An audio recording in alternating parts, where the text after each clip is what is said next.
You talked also a little bit about reimbursement. I know that you have a deck with slides. If you can share some of that with us so that we can get a little bit more of an idea of how specifically this solves the problem, and what are the current pressures that we have and in the various areas of PT.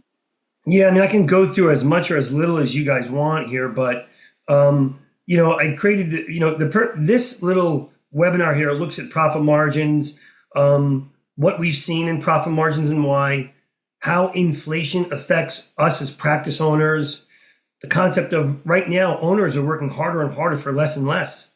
I mean, I talk to practice owners all the time, and everyone has the same barrier: time. Maybe it's not the right time to do something different. Maybe I can't invest my time in learning how to do diagnostics because I'm treating patients. Well, why are we investing so much time seeing a patient for a declining reimbursement versus spending time learning how to do something that's paying us 5, 6, 7, 8 times higher? Our value goes up and we'll get paid for that. So that's an idea. The difficulties in recruiting, retaining PTs, and the idea that practice owners, practice leaders, managers, your jobs are to get Ebitda up. And we're looking at year after year, Ebitda is not going up if reimbursements are going down and the cost of living is going up.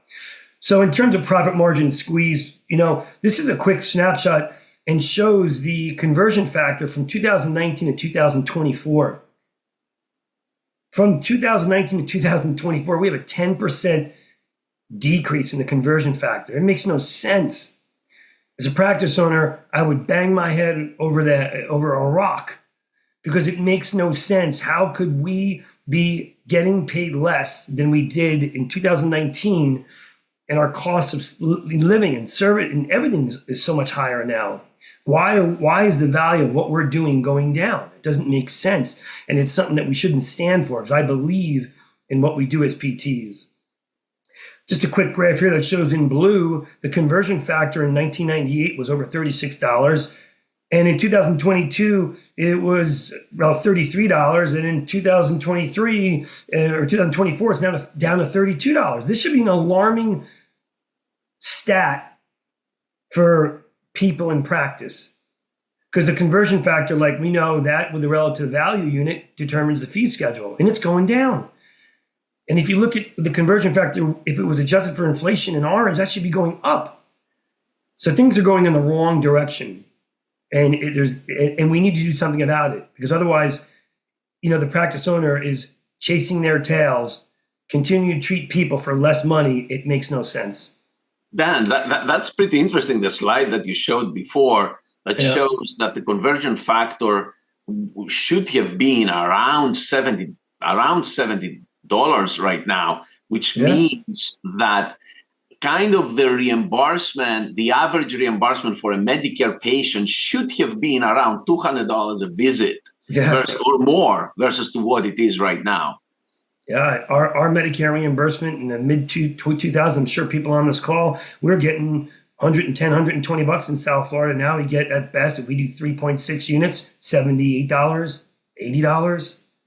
Can't live like that. And we can't fulfill a purpose in helping our patients and facilitating our practice with those kind of reimbursements. So you see, so the challenges in private practice is declining reimbursements. We don't know what the insurance carrier is going to do year to year. Every year is a guess.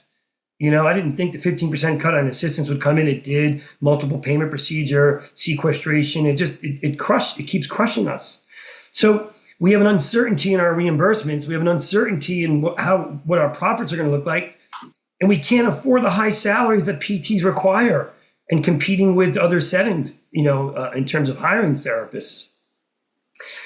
Look at the national average on salaries from 1997 to 2022, almost $100,000, and it's more now. And even right when I exited my practice, when I looked at this slide here, I have directors making $100,000. I'm not saying that that's a ton of money, but they're treating 80% of the time at a reimbursement of $80 a visit.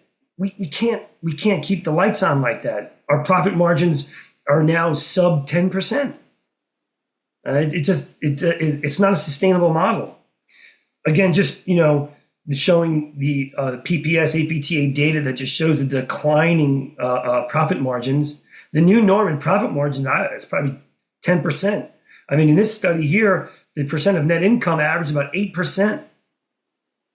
That's a significant issue. You can't, the bank account starts dipping when your profit margins are getting below in these kind of numbers. And look at the 6-year trend in reimbursements. 2016, a 14% profit margin, and 2022, 7%. It does, the interesting thing is that these profit margins are from people who are the movers and shakers in the industry. Those are like the gung-ho APTA members that they participate in these in the KPI studies. So it's pretty interesting. Yeah. I mean, it's just a significant situation.